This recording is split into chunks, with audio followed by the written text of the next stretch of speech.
wabarakatuh.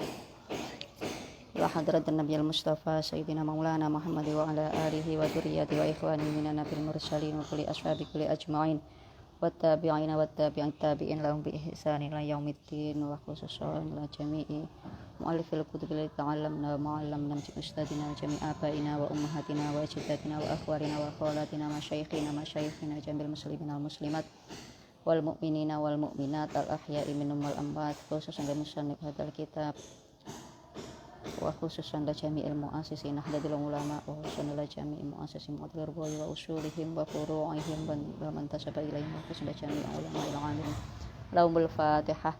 A'udzu billahi minasyaitonir rajim. Bismillahirrahmanirrahim.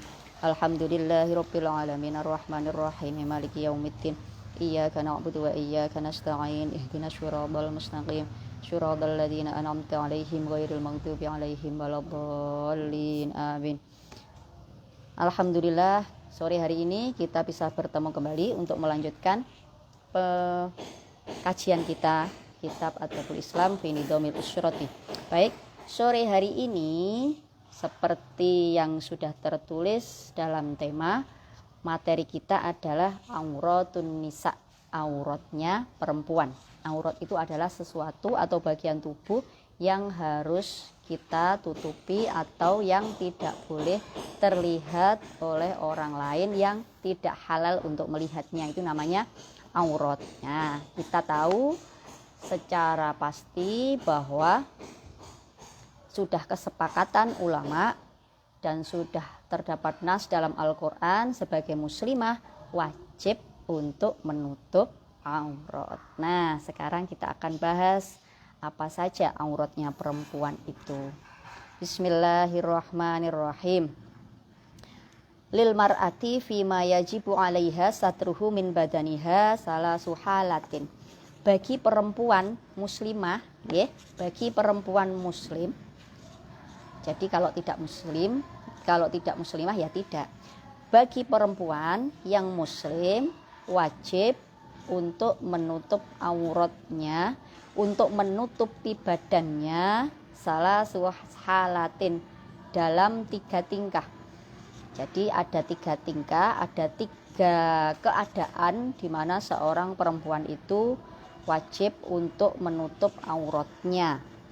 Yang pertama, fafis sholati, di dalam sholat. Kalau sedang sholat, bagian tubuh mana yang harus kita tutup? Ngaten? Bagian tubuh mana yang termasuk aurat? Fafis sholati tasturu badaniha kulluhu illal wajha wal kafain dhahiran wa batinan. Kalau sedang sholat, maka yang wajib ditutup adalah seluruh tubuh kecuali wajah dan kedua telapak tangan. Niki, telapak tangan itu yang ini, nggih, telapak tangan yang ini. Baik bagian dhahiran wa batinan. Dhahir itu yang ini, batin itu yang ini. Nah, telapak tangan kalau di kitab fikih keterangannya ilal kau'aini, sampai pergelangan tangan. Jadi seperti ini, nggih. Yang harus ditutup batasnya ini. Nah, ngeten. Nah, jadi bagian sini kalau kelihatan tidak apa-apa. Ngeten. Kalau kelihatan tidak apa-apa. Jadi yang merupakan aurat adalah sebatas ini. Juga wajah yang boleh kelihatan adalah wajah. Wajah seperti pada wudhu, batasannya adalah mulai tumbuhnya rambut sampai dagu. Nah, bagian yang berbatasan langsung dengan bagian yang wajib ditutup, maka dia juga wajib ditutup. Nah, jadi seperti ini tidak boleh kalau ketika sholat. Bagian ini harus ditutup. Jadi mukena yang kita pakai harus bisa menutup bagian ini. Nah, kalau mukena itu ada bagian ilatnya, ya, ada segitiganya, ngeten. Nah, ini fungsinya untuk menutup bagian dagu yang sebelah sini.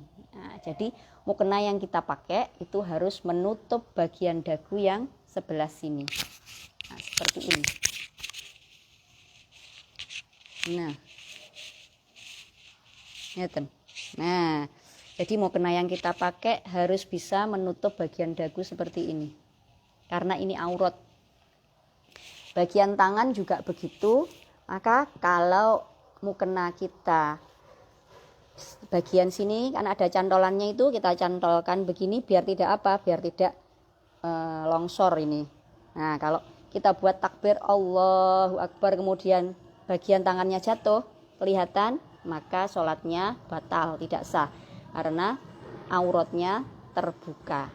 Nah, jadi lebih diperhatikan lagi kalau memang rukuhnya mukena yang kita pakai cantolannya hilang, bisa kita pasang cantolan lagi atau bisa kita pasang karet di sini biar tidak melorot, ngeten ya.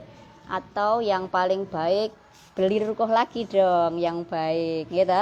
Kalau merasa rukuhnya sudah lama, rukuhnya sudah tidak layak pakai, ya beli lagi. Kita itu sholat mau menghadap ke Gusti Allah. Usahakan apa yang kita pakai di hadapan Allah adalah sesuatu yang paling baik, sesuatu yang baik, sesuatu yang wangi, ngaten. Kalau rukuhnya sudah mulai kendor-kendor, beli lagi. Sampun. Jadi itu batasan aurat yang harus kita tutup ketika sholat, seluruh tubuh kecuali wajah dan telapak tangan. Wala budda ayyakuna as-saubu alladzi tusalli fihi sabihun yughatti dhuhuru qadamaiha qaimatan wa raqi'atan wasajidatan. Nah, nggih. Seperti di kitab-kitab fikih, bahasanya untuk menutup aurat itu as-saub, baju. Jadi tidak ada bahasa mukena. Ngaten, nggih. Jadi tidak perlu diperdebatkan kalau misalnya ada orang yang memakai mukena dengan model seperti hanya segini saja, atau dia hanya pakai baju kemudian pakai pasmina dan sebagainya, tidak perlu diperdebatkan ya, karena memang bahasanya as-saub. Ngaten. Pakaian yang kita pakai ketika sholat harus, ngaten nggih. Kalau di Indonesia memang umumnya itu pakai mukena atau pakai rukuh. Tapi kalau panjenengan suatu ketika melihat orang yang sholat tidak memakai rukuh, hanya memakai baju, tapi bajunya bisa menutup seluruh tubuhnya, bisa menutup auratnya, maka itu tidak apa-apa, nggih. Jangan gumunan, jangan dijadikan perdebatan yang panjang. Nah, baju yang dipakai untuk sholat itu harus bisa menutup seluruh tubuhnya dari bagian atas sampai bagian bawah, yang tidak terbuka baik ketika dia berdiri, ketika dia rukuk maupun ketika dia sujud. Nah, jadi bajunya atau mukenanya itu harus gombrong memang ya. Harus gombrong, harus lebih panjang dari tinggi tubuhnya. Dadose lek dipakai rukuk nggih mboten nyingkap. Kalau dipakai sujud bagian kaki juga tidak nyingsal ngaten nggih, sehingga kakinya kelihatan. Lah, jadi lek pun rukuke pun mulai kecilien, sudah mulai kekecilan, beli lagi. Nah, awake dhewe niku klambi gonta-ganti, riyaya tuku klambi anyar gitu. Mosok arepe ngobrol mau komunikasi sama Allah, rukuhnya enggak ganti-ganti dari dulu sampai sekarang gitu. Nah, yo ganti tumbas yang baru kalau memang rukuhnya sudah tidak layak. Kalau rukuh itu sudah ngepir bagian bawahnya, kalau dipakai sujud wis nyincing ganti, karena itu tidak menjadikan sholat kita sah. Walau in hasaro anha as-saub asna as-sholati batalat illa anta'idahu halan, karena kalau nanti baju atau mukena yang kita pakai itu tersingkap ketika kita sujud atau ketika kita rukuk, maka sholat kita batal, kecuali kalau kita bisa menutupnya seketika itu juga. Cepet-cepet ngaten lho. Biasanya lek awake dhewe sujud terus kroso kaki niki kroso isis ngaten. Nah, terus ditutup pakai tangan atau pakai kaki satunya. Nah, kalau segera ditutup maka sholatnya tidak batal. Tetapi kalau lama tidak segera ditutup atau tidak bisa ditutup, sholatnya batal. Pun waqala Malik rahimahullah la ba'sa bidzuhuril qadamaini fi sholati. Nah, niki ada khilaf. Kalau menurut Imam Malik dua telapak tangan itu kalau kelihatan sholatnya tidak batal. Ini memang ada khilaf, tapi kita tidak akan membahas khilaf-khilaf di sini secara mendalam. Kita hanya akan mempelajari tentang auratnya perempuan ketika sholat. Jadi ada yang mengatakan itu batal, ada yang mengatakan tidak batal. Yang kalau kita ikut yang tidak batal syaratnya apa, kalau kita ikut yang batal juga syaratnya apa, itu ada. Jadi tidak segampang itu. Pas kaki mukena kita kekecilan, pas kita sujud kemudian kakinya kelihatan, terus kita ngomong sendiri, gak popo, aku ikut imam yang mengatakan tidak batal. Oh, tidak bisa segampang itu, ya. Jadi kalau panjenengan ikut imam yang membatalkan, ya harus ikut satu paketnya. Jadi tidak semudah itu. Ini hanya membicarakan bahwa telapak kaki yang terlihat ketika sholat pada perempuan itu khilaf. Wa ra'suha tasturuhu bil khimar. Nopo jenenge? Rambutnya itu tertutup dengan khimar. Khimar niku kerudung yang besar. Nah, jadi bayang nih sholatnya ini tidak memakai mukena tapi pakai baju biasa, kemudian pakai kerudung seperti ini ya, yang kerudungnya ini bisa menutup aurat, ngeten misalnya. Nah, bisa ditutupkan seperti ini.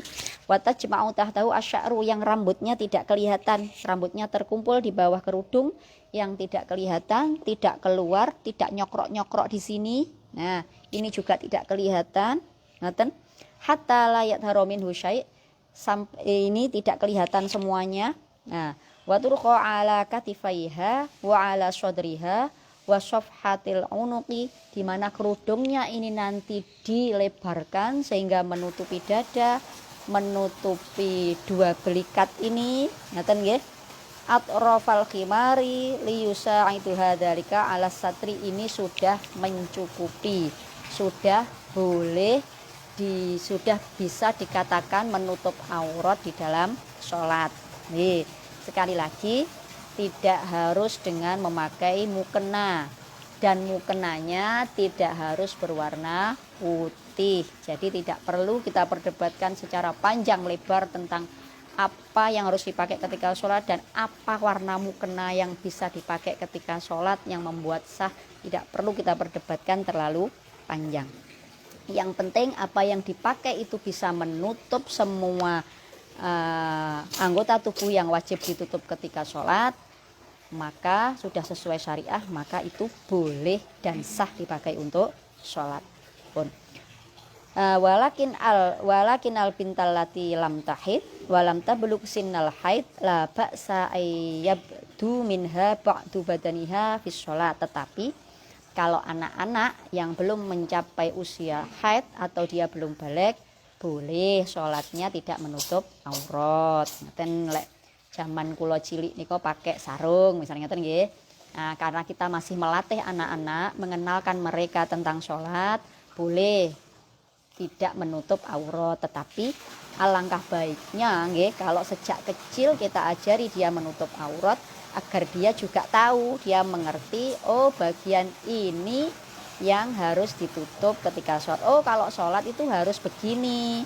Oh, kalau sholat itu harus menutup yang ini. Nah, kita tanamkan sejak kecil, kita tanamkan sejak dia sebelum balik, sehingga nanti kalau dia balik, ketika dia sudah wajib untuk sholat, menutup aurat itu tidak menjadi sesuatu yang berat, karena dia sudah terbiasa.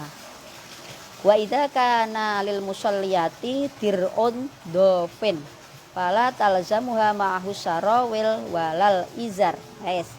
Kalau seseorang yang sholat itu memakai baju yang panjang yang menutup seluruh tubuhnya, kalau sekarang misal mungkin baju syar'i, ngeten nggih, seperti yang sekarang sedang tren baju syar'i yang panjang, kerudungnya juga besar seperti itu. Nah, maka kalau dia sholat memakai baju yang seperti itu, dia tidak perlu tidak perlu memakai celana atau nyamping atau apa, tidak perlu didobeli lagi. Ngaten. sudah cukup. Jadi pakaian yang panjang yang sudah menutup seluruh tubuhnya itu sudah dianggap cukup dan bisa menutup aurat ketika sholat. Walakin, ngeten nggih, walakin yahsunu dalika, tetapi kalau mau pakai dobelan, dipakai celana di dalamnya, celana panjang, atau dipakai jarit di dalamnya, itu lebih baik. Wala siyama idza kana al-qamasyu khafifan, apalagi kalau baju yang dia pakai itu tipis, ngeten. Tipis sehingga tampak lekuk tubuhnya atau tampak warna kulitnya ketika dalam majelis takhotub, ketika dalam majelis berbincang-bincang. Maka yang seperti ini harus didobeli, harus di bagian dalamnya diberi celana atau diberi kain yang lain sehingga auratnya tertutup. Begitu juga dengan mukena, nggih. Mukena yang kita pakai itu jangan terlalu tipis, ngeten. Apalagi kalau kita mukenanya warna putih. Nah, warna putih niku kalau sudah terlalu sering dicuci maka akan tipis sehingga warna kulit ini akan terlihat dalam majelis takhotub. Majelis takhotub itu sekitar kita kalau ngomong-ngomongan itu normalnya seberapa, segini. Nah kalau segini itu ngomong-ngomongan warna kulitnya di lebih dari itu 1 meter misalnya, 1,5 meter warna kulitnya sudah terlihat, itu mukena itu tidak boleh dipakai untuk sholat karena dianggap tidak menutup aurat. Ngeten lho. Jadi kalau beli mukena jangan asal bagus, jangan asal mahal, ngeten nggih. Tapi kita lihat juga memenuhi syarat atau tidak untuk menutup aurat. Ampun. Wala ba'sa ayyakuna as-saub alladzi tusalli fihi min siyabi zinataha au muhnataha. Tidak apa-apa, niki nggih kata musannaf, tidak apa-apa kita itu sholat dengan memakai baju yang kita pakai sehari-hari atau yang kita pakai kerja, ngeten bahasanya, yang kita pakai sehari-hari. Jadi kalau seperti ini kemudian kita pakai sholat tidak apa-apa, madama satiron tohiron, asalkan baju yang kita pakai itu bisa menutup aurat keseluruhan dan suci. Nah, ngoten. Mas yo pakai ruko, kalau rukonya nggak suci kan juga nggak boleh, gitu. Jadi sholat itu dengan memakai baju seperti ini boleh, asalkan bajunya yang dipakai memenuhi syarat untuk menutup aurat sesuai dengan syariat, dan juga syarat yang paling penting suci. Baju yang kita pakai adalah suci. Wa idza ittakhadhat laha qamison khosson bi sholatiha, tapi ada baiknya kalau kita itu punya baju tersendiri yang khusus kita pakai untuk sholat. Nah, ngeten loh. Memang khusus untuk komunikasi sama Allah. Ini memang pakaian ini saya khususkan ketika saya sholat bagus. Itu terjaga kesuciannya, terjaga kebagusannya. Aku lek sholat yo salin kelambi dhisik, ngeten. Sebenarnya boleh-boleh saja kita dari mana pakai baju ini, boleh-boleh saja asalkan suci, ngeten. Tetapi alangkah baiknya kalau kita mau sholat kita lepas semuanya, kita ganti baju yang baru, yang bersih, yang suci, ngeten nggih. Karena apa? Siapa tahu baju yang kita pakai tadi terkena najis atau terkena sesuatu yang kita tidak tahu.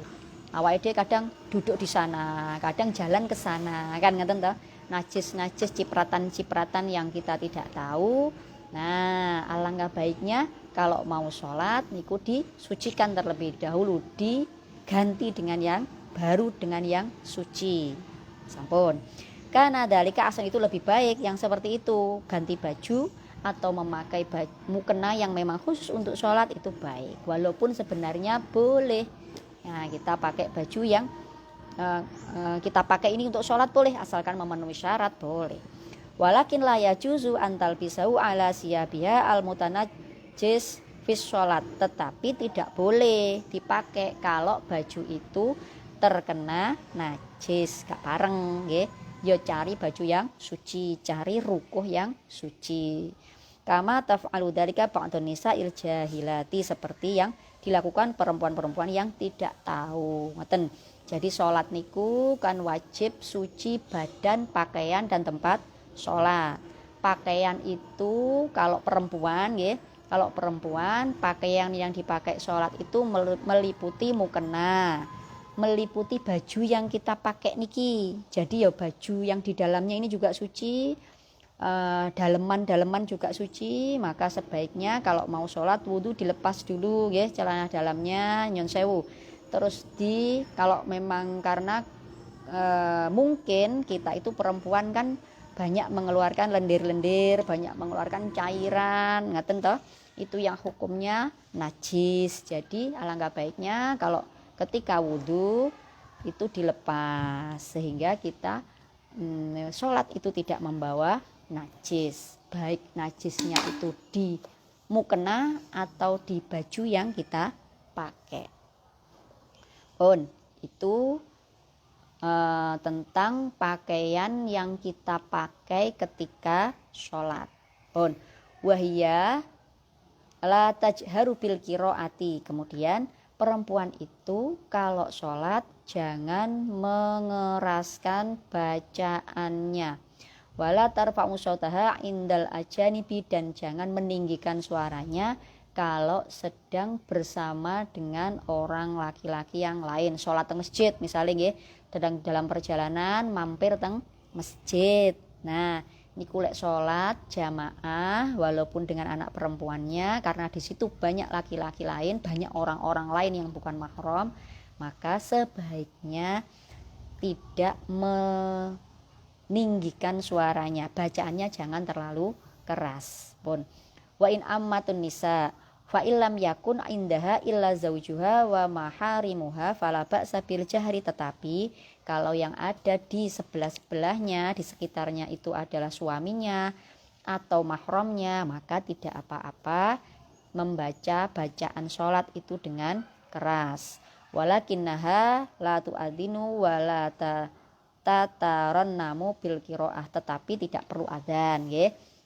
Walaupun jamaahnya semua perempuan, tidak perlu adzan. Yang adzan biar laki-laki, perempuan tidak boleh adzan. Nah, walaupun di pondok putri yang jamaah putri, yang ngimami juga putri, tidak perlu adzan. Qomat boleh tapi tidak perlu adzan.